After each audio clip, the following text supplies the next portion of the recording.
So you're working towards an image in your head, or are you sort of going making it up as you go along, or? It's both. Yep. It is a matter of reference once again. It's a matter of ideas, like the idea of where I want the light source to be coming from, how I want it to be portrayed. It is making it up as I go along, definitely, definitely. Such as this gentleman right here. Basically, that was just thrown in there from a little bit of reference. I had the idea, the sketch was in there, a wonderfully detailed sketch of a person in the corner, and that's basically how it's being translated. It's fantastic how you got the texture around his eyes and the bags under his eyes and on his cheek there. That was good fun, and so that's not the finished pencils as yet. That's something you just know how to do, and you just go, oh yeah, I'll do that now. Or is it not usually more distinctive? Yeah, partial. Could you do that for us? Or? Yeah, sure. Yeah. Let's say I'll do a little bit on this guy here. Yes. So that's the just the regular pencil work I'd put down without the finished. Right. And I can just knock that back. So that when I do come to the finished, I'll show you something here. What I will be having is he's standing behind the bar. Yes. This here, bar scene, and this will be dark. Yes. So it'll be black behind him. So I already know that. So I'll definitely want white around him. So I can even one way of penciling this to see it for myself is to black that in. I can do just that, so I can get the outline in and have more of an understanding of what to do on the inside. I know that he's, I've put some kind of a beard on him here, so I'll give it a texture on the edge. Is it a tricky thing to get, because you're obviously dealing with a character, well, a lot of characters, is it difficult to replicate them every single time and get different emotions into the same face? Not anymore. I seem to. I'm not sure whether it's just a knack, but it's some probability. Yeah, exactly. The other thing I like to use, of course, is good old clip pencil here. Yeah, Pacer. Yes, just a 0.3.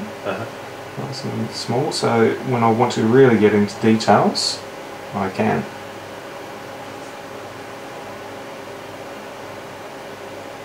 The difference with using one of these is it has less expression than a pencil, because it is set at a certain weight. You can get a little bit, but in the end the pencil is where, if you want more expression, that is what you use. Quite often I've been using this tool a lot recently.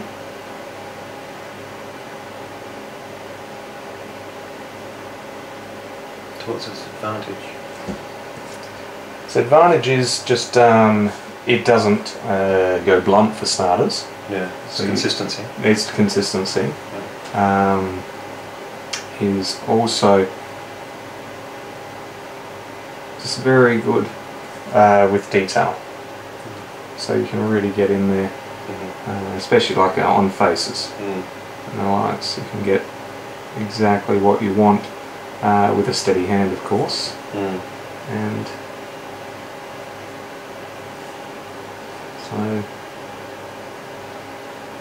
what's that technique that you've got with holding your thumb with your finger, steady hand sort of technique? It's kind of interesting, because you might even see my hand shaking right now. I actually broke my hand a few years ago now, and shattered some bones through it.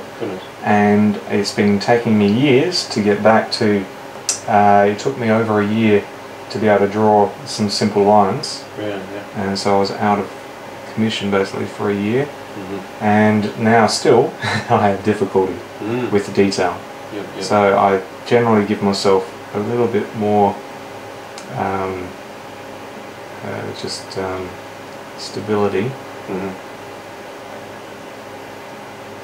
And that's again something that you've picked up yourself? Or? Yes, and that's just a necessity that came along. It's a bit of a shame. So I need more breaks these days because of that as well. But once again, I need to decide on the light source. He's a jowly fellow, isn't he? Oh, he is. He is. He's an interesting one. He's got one of those gnome-looking beards. Yeah. Yeah, no, I'm trying to really get the characters looking as different as possible as well, which is another difficult thing for artists, especially because generally a lot of artists end up drawing people to look exactly like themselves. It's just a natural trait. Yes. Something that happens. So I'm trying to avoid that as much as possible by adding shapes to people's faces. Like the idea of giving them a big jowly jaw. That just changes everything. And the face goes with the personality. Exactly. Yeah. And so he's a kindly character. He's concerned. He's the bar owner, and there is a situation about to happen in front of him. So of course he's concerned. This guy is the angry one, so we make him look angry. And from here,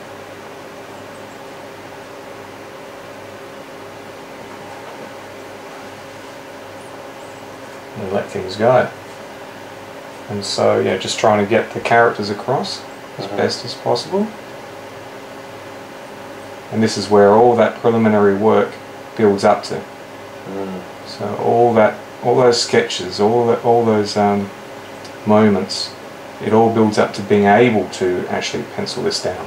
Let's get the glare in his eyes. Yeah. Just about here. So they're obviously upset with each other. Yes. The main character is an arrogant youth, being very rude. Yes. He's just offended the actual the girl, the daughter of the owner. So he's offended the girl behind the bar, and this is one of the regular patrons who's taking a stand for the way he's spoken to her. He's taking umbrage. Exactly right. Good on him. Yep. And of course the arrogant youthful character, he just makes a comment which is unworthy, and then we have our conflict. And there's the conflict there. There is the conflict, beginning right there, to be continued the next page. Can you tell us how it ends? Basically it's settled down because this youth here, he's of a certain bloodline, and he knows he can get away with everything, and he does. And so he walks out of here unscathed, because the others do tell this character to calm down. And once outside, there is somebody following him who tries to attack him, which happens to be, of course, this character. You don't particularly like this hero? No, he's meant to be, in the beginning, very much unliked. He's very arrogant, not a person you'd want to even spend time with. And of course, once the main story flows, that is the situation, because of course this is one of the characters we grow with, because as he learns, I mean, that's where the audience starts to, I'm hoping, that's where the audience will start to see the changes. And so we can hate him at the beginning, and we're hoping that we can teach him something through the story, move him forward, and become hopefully almost affectionate as he learns through life. Well, I can't wait to see how it ends. Oh, yes, I'm not telling you. Don't you worry about that. Got to keep my secrets. Oh, Dave, thank you very much. That's a pleasure. Thank you very much.